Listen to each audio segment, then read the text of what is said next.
नमस्कार, आदाब। ऑडिशन के अड्डे पर एक बार फिर आप सबका स्वागत है। हमारे बीच हैं मशहूर कलाकार, थिएटर के, टेलीविज़न के, सिनेमा के शिशिर शर्मा जी। शिशिर जी, बहुत बहुत स्वागत। शिशिर जी, मैं तो ये कहता हूँ कि वो डायरेक्टर, एक लफ्ज़ है कूड़, मतलब लेज़ी है, जो किसी एक्टर को डिस्कवर नहीं करना चाहता। और टाइपकास्ट तो वो एक बहुत ही, जिसे कहते हैं ना, किसी कैरेक्टर की इज्जत ना करना है। अगर कोई एक्टर पहले कोई पर्टिकुलर रोल कर चुका है और आप अपने लिए वो एक आसानी समझ रहे हैं कि हाँ, ये हंगल साहब हैं, हंगल साहब हैं, अच्छा हंगल साहब के ना कोई गेटअप देना ना कुछ देना, हंगल साहब को ले लो और फिट कर दो। यानी आप एज अ डायरेक्टर मेहनत नहीं करना चाहते, पहली चीज़। दूसरी चीज़, आप अपनी ऑडियंस को किसी नए पर्सपेक्टिव से महरूम रखना चाहते हैं। आप रिपीटेड डिश परोसना चाह रहे हैं किसी के सामने, उससे ना तो एक्टर को फायदा होता है, क्योंकि वो बेचारा उसी टाइप कास्ट, जो एक वर्ड है, उसी में फंस के रह जाता है जी। और आपका जो रोल है, सीन है, कैरेक्टर है, आपकी जो फिल्म है, उसमें भी कोई नयापन नहीं आ रहा है जी। यानी आप बासी खाना परोस रहे हैं किसी को। मुझे ऐसा लगता है कभी कभी कि ये जो टाइप का शब्द है जी ये बहुत आसानी से लोग बोल देते हैं। जी इनको ये बात समझ में नहीं आती है कि टाइप कास्ट का मतलब क्या होता है। जी टाइप कास्ट, लोग मुझे कहते थे कि शिशिर यार you are getting type cast. In what way? या नहीं, तुमने राजी भी की, उरी भी की। मैंने कहा राजी का जो जनरल था वो अलग जनरल था, या उसके अलग मैनरिज्म थे, या उसका अलग रुतबा था, या उसकी अलग बॉडी लैंग्वेज थी। जी। मैंने उरी में जो जनरल किया है उसकी अलग बॉडी लैंग्वेज है। तो टाइपकास्ट कैसे हो? Just because I am playing an army officer. हाँ, एक पर्टिकुलर प्रोफेशन से रिलेटेड है तो वो टाइपकास्ट या टाइपकास्ट ये होता है जब, जैसे इफ्तिकार साहब पुलिस ऑफिसर का रोल किया, इफ्तिकार साहब थे या वो या जो जगदीश राज साहब थे, वो था टिपिकल टाइप का। That was a typical type, कि उसमें कोई डायमेंशन नहीं है करने वाले के लिए, वो एक है जी, वो हर फिल्म में वही वैसे ही है। जी जी, वो टाइपकास्ट है। करेक्ट। पर ये जो लफ्ज है टाइपकास्ट, जी, ये बहुत आसानी से लोग इस्तेमाल करने लगे हैं। करेक्ट। कि नहीं यार तो तुम टाइपकास्ट, अरे कहाँ से टाइपकास्ट? या मैंने रॉ चीफ का रोल कर लिया या एजेंट कर लिया या सीबीआई कर लिया, उसका ये मतलब थोड़ी कि मैं टाइपकास्ट हूँ। अलग अलग डायमेंशंस हैं, अलग अलग कैरेक्टरिस्टिक्स हैं, अलग अलग बॉडी लैंग्वेज है या उस एक्टर की, उस कैरेक्टर की। करेक्ट। इसीलिए मैं ये करता हूँ। मैं ये इसलिए नहीं करता हूँ क्योंकि लोग कहते हैं बहुत आसान है, चलो कर लेगा, शिशिर कर लेगा। नहीं, ऐसा नहीं है। या हर रोल डिफिकल्ट। आपने बहुत अच्छी बात कही है कि भाई एक पर्टिकुलर रोल जो कि एक पर्टिकुलर प्रोफेशन से रिलेटेड है, वो एक अलग बात है जी। और वो प्रोफेशन वाला आदमी अगर किसी अलग कहानी में है तो वो कुछ अलग कर रहा है। बिल्कुल, एब्सोल्युटली। उसके इर्द गिर्द की दुनिया भी अलग है, बिल्कुल, उसकी रिलेशनशिप्स भी अलग है, बिहेवियर अलग है, उसके एम्बिशन अलग है। हो सकता है बड़ा कॉम्प्लेक्स कैरेक्टर हो, या तो आप उसको इतनी आसानी से नहीं ले सकते कि हाँ चल यार शिशिर वो कर लेगा ना तू। हाँ, अरे ऐसा थोड़ी होता है। मुझे सोचना पड़ता है उसके लिए, उसके इर्द गिर्द क्या है, कौन है, कैसे कैरेक्टर्स हैं, उसकी फैमिली है, नहीं है, अकेला है, बेटी है, बेटा है, ग्रैंडफादर है, जो भी है। ऐसा थोड़ी है कि क्योंकि मैं 70 साल का हो गया हूँ तो हाँ ग्रैंडफादर का रोल कर लेगा शिशिर। नहीं भैया, मेरी बॉडी लैंग्वेज ही अलग है। मैं 70 साल का हूँ, लगता नहीं, वो अलग बात है। पर कैमरा पे तो मुझे 70 साल के दिखना चाहिए। I have to behave like that. Correct. So I think using the word typecast has become very frivolous now. हाँ, पर मेरी ख्याल से जो बारीकी आपने कही है ना, उसको लोग शायद समझते नहीं। वही from an actor's point of view, even from a casting director's और a director's point of view also, कि या वो उस एक्टर को नहीं समझते। करेक्ट। भाई एक्टर को समझो ना, आप इस चीज में क्यों घिर जाते हो, क्यों फंस जाते हो कि उसने लास्ट क्या किया। करेक्ट। तो लास्ट परफॉर्मेंस या लास्ट रोल के ऊपर मत जाइए। अनफॉर्चुनेटली उसी से आंका जाता है आपकी परफॉर्मेंस को, एक भी लास्ट आपने क्या किया था। लेकिन लास्ट परफॉर्मेंस की एक्टिंग की बात करो, उसने किस प्रोफेशन से रिलेटेड या किस दायरे में उस चीज को किया है, उसकी खूबसूरती को समझो और आप उसके सामने क्या चैलेंज रखना चाहते हो फर्दर, करेक्ट, जिससे वो और मेहनत करके आपके उस विजन तक पहुंचे, करेक्ट, उसके लिए एक एक्साइटेड रहो। और मुझे नहीं लगता कि अगर आपने एक बहुत अच्छा किरदार निभाया है जी, पिछली आपकी फिल्म में, करेक्ट, और एक नया किरदार आपको दे रहे हैं, इसका ये मतलब नहीं कि आप वो किरदार कर पाएंगे। करेक्ट, ये डायरेक्टर को सोचने के लिए Yeah. थोड़ा सा वक्त लेना चाहिए। या Just because I have done a performance in the previous film, which is very, very good, या doesn't mean that I'll be able to carry off this character also. या So I think that is very important. I cannot say that Shishir Sharma will do every role that comes his way. या I may not be able to do it. Correct, But the director also should understand that is not your benchmark. That is not your final benchmark. You can go beyond beyond that, But to go beyond that, the director has to understand the actor first. या इसीलिए कहते हैं ना कि एक director का और एक एक्टर का, मैं ये समझता हूँ जैसे एक मियाँ बीवी का रिश्ता है। अगर जैसे आपने कहा ना कि एक एक्टर नेकेड फील नहीं कर रहा है, तो सारा डायमेंशन नहीं समझ में आ रहा है डायरेक्टर को कि हाँ ये क्या क्या कर सकता है, कि ठीक है इसके ऊपर मुझे कपड़े पहनाने हैं, इसका ये मेकअप करना है, उतनी विजुअलाइजेशन पावर उसकी होनी चाहिए कि हाँ अच्छा ओके ठीक है। इससे एक बात मुझे याद आती है, मैंने एक हाल ही में 2022 में एक फिल्म की थी जिसका नाम था मिशन रानीगंज। ओके, या अक्षय कुमार, करेक्ट जी, बहुत सारे एक्टर्स थे उसमें।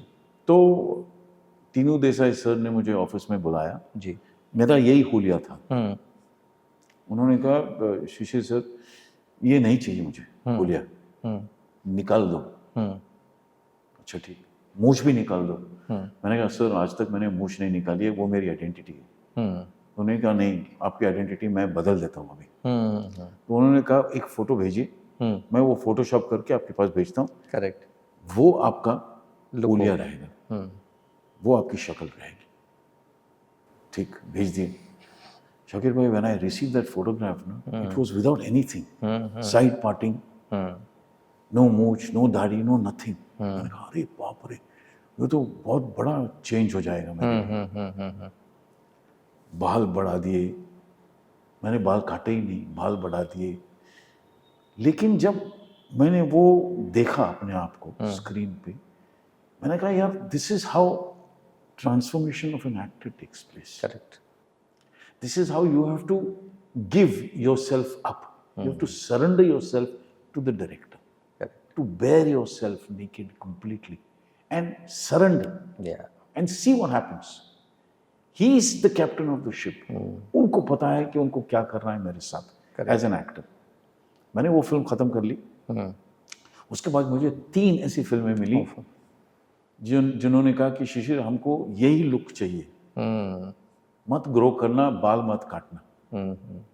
मैंने वैसे 3 फिल्में की। और जब तक you don't surrender yourself as an actor, और वो एस्पेक्ट आप एक नया डिस्कवर करने के लिए ओपन नहीं हो, तो फिर बहुत दिक्कत होती है। हमने बहुत सारे वर्कशॉप्स किए ऑनलाइन कोविड के ज़माने में, कोविड के टाइम्स में, और एक वर्कशॉप मैंने कुछ एक्टरों के साथ किया यूएसए में। 17 एक्टर थे। 17 एक्टरों के साथ मैंने कहा कि I want you to do one improvisation, जो आप स्क्रिप्ट लिखेंगे उसी को आप परफॉर्म करेंगे on Zoom. And I said bare yourself, I don't want, even if it is a personal story, bear it if you have the guts to tell that story to the audience. Shakir भाई, मैं कुर्सी पे बैठा 7 बजे शाम को, ना पानी पीने दिया, ना मैं वॉशरूम जा सका। 7 o'clock to 1 o'clock in the morning, I sat there for 6 hours listening to their stories, 17 of them. और उसके बाद हमने डिस्कशन भी किया। मैंने कहा मैं डिस्कशन करूंगा between everybody. I am not the जज, I am not here to जज यू कि you are done very well और you are done poorly. No, I want all of us to discuss as a cohesive unit, so that लोगों को पता चले कि तुमने क्या गलतियां की उनके हिसाब से, उनके पर्सपेक्टिव से.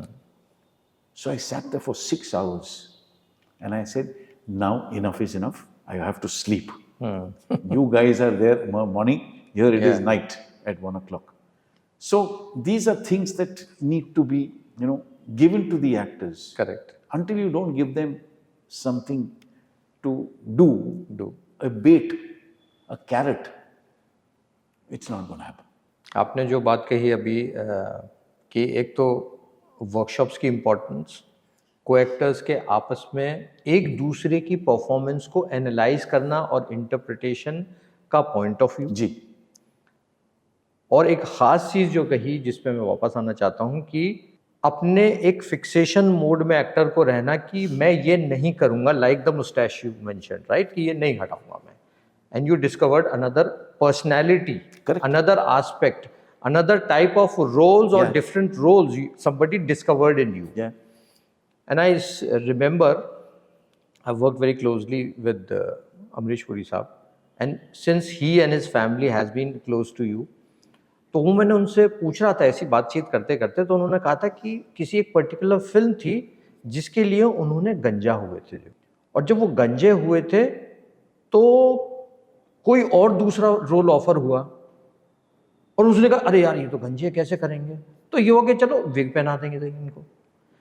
तो मामला वो कंटिन्यूटी का था, ये भी मेंटेन करना था, वो भी मेंटेन करना था. Then out of choice, it was not like कि रिसीडिंग हेयरलाइन थी या बॉल्ड हो गए थे या बाल नहीं थे सर पे. देन ही डिसाइडेड कि मैं गंजा ही रहूंगा. I have more flexibility to perform different roles. Absolutely. So that's how he was able to do so many different characters. कोई limitation ही नहीं थी. जी बिल्कुल. I completely agree with that because sometimes I feel that I'm restricting myself in doing different characters with the kind of look I have. Yeah. So that becomes a little difficult because with the kind of look that I had for Mission Raniganj, I did a film called Sant Tukaram, which is the first Hindi film on the saint Sant Tukaram. And they gave me a get-up where I did not recognize myself. So I said, wow, man, this is transformation to its ultimate. Yeah. So if I have to keep myself like that and mold myself to the kind of characters that I get, sometimes they maybe want me to put a mustache. Yeah. Sometimes maybe a beard. Weird. So the same thing happened with me in Ramayana. The kind of get-up that I have, I'm playing a character called Vashisht. Okay. So it's the long beard, it's the mustache, it's the hair. So I have to be clean shaven. Yeah. And that transforms you as an actor. Yeah.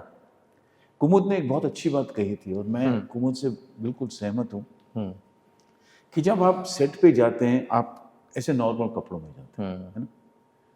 जब आप set पे जाते हैं आपको कहा जाता है कि ये कॉस्ट्यूम है. आप वैनिटी में जाते हैं या रूम में जाते हैं, अपना कॉस्ट्यूम पहन के बाहर निकलते हैं, तो ये जो शिशिर शर्मा है वो वहीं रह जाता है और जो नया किरदार है वो कॉस्ट्यूम के साथ बाहर आता है. तो costumes change and transform you as an actor. They, as Nasir Bhai says, there is no completeness of an actor. He always discovers himself wherever he goes. There's a completeness in a dancer, in a painter. अगर वो painter ने अपना नाम लिख दिया उसके ऊपर, he will never revisit that painter. Yeah. But for an actor to go on your set, to go on his set, to go on his set, he rediscovers himself as an actor. Meets new people, meets actors, meets technicians, meets new roles that he gets. So I think an actor is a messenger. वाह, बहुत अच्छी बात की आपने. So I think they have to understand the kind of message that you're sending across. That is where humility comes in. That is where your humbleness comes in. And that is where success should not hit you, because that is the kind of message you're sending across to not only your fans, to everyone, to your siblings, to your parents, to your friends. You remain grounded. You will send that kind of a message. An actor is always a messenger. बहुत ही खूबसूरत बात पर हम ये culminate करते हैं, because अभी इसके बियॉन्ड मेरे पास कुछ रह नहीं गया है। थैंक यू सो मच शिशिर जी कि an actor is a messenger. अब मैसेंजर के बहुत सारे इंटरप्रिटेशन है, आप कहीं से कहीं तक इस चीज़ को समझ सकते हैं कि वो बहुत बड़ी जिम्मेदारी भी है, सोशल लेवल पे, फैमिली के लेवल पे, कैरेक्टर को परफॉर्म करने के लेवल पे, और एक फीलिंग ऑफ कंटेंटमेंट के लेवल पे कि मैं शायद इस रोल के लिए बना था, ये मेरे ऊपर एक जिम्मेदारी थी और मैंने उसको ऑनेस्टली, ट्रूथफुली निभाया, लोगों तक पहुंचाया।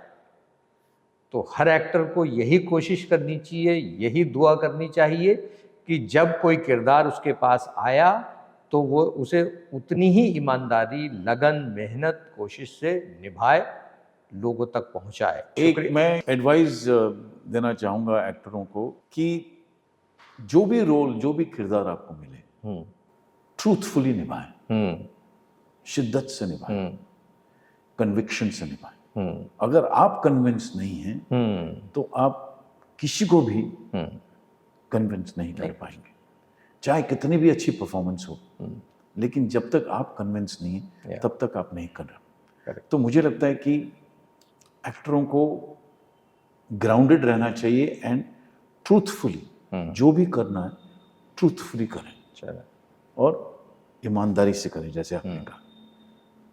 With that I thank you, Shakir bhai. Thank you so much, Shishir ji, for inviting me here today, and I think it was a beautiful conversation. Yeah, amazing, and बड़े natural flow में वो जिस तरफ भी बढ़ती गई, और यही सच्चाई है एक एक्टर की कि एक पानी की तरह है मामला। कहीं वो पहाड़ की ऊंचाई से गिर रहा है, कहीं वो पत्थरों के बीच से गुजर रहा है, कहीं वो डूब भी रहा है और ऊपर आ भी रहा है। यस, तो वो एक बहुत खासियत है एक्टरों में कि अगर आप डूब रहे हैं और आपको शोर तक पहुंचना है, हाँ, तो वो कैसे करेंगे आप? कैसे करें? उसी की तैयारी है, उसी की तैयारी जो एक अच्छे एक्टर को और एक जिसे कहना चाहिए ना ट्रेंड और अनट्रेंड एक्टर का, वो डिफरेंस वहां पे आता है जी। So training is very important, dedication is important, discipline is important, being humble is important, and truthful performance with the character, with the audience is very important. Absolutely. Some of the summations, some of the things that I could gather. Thank you so much. Thank you. Thanks a lot. Bye. भिन्न भिन्न प्रकार के कलाकारों का डब्बा, भिन्न भिन्न प्रकार के कलाकारों का डब्बा, खोले तकदीरें उनकी जो टैलेंट के अब्बा।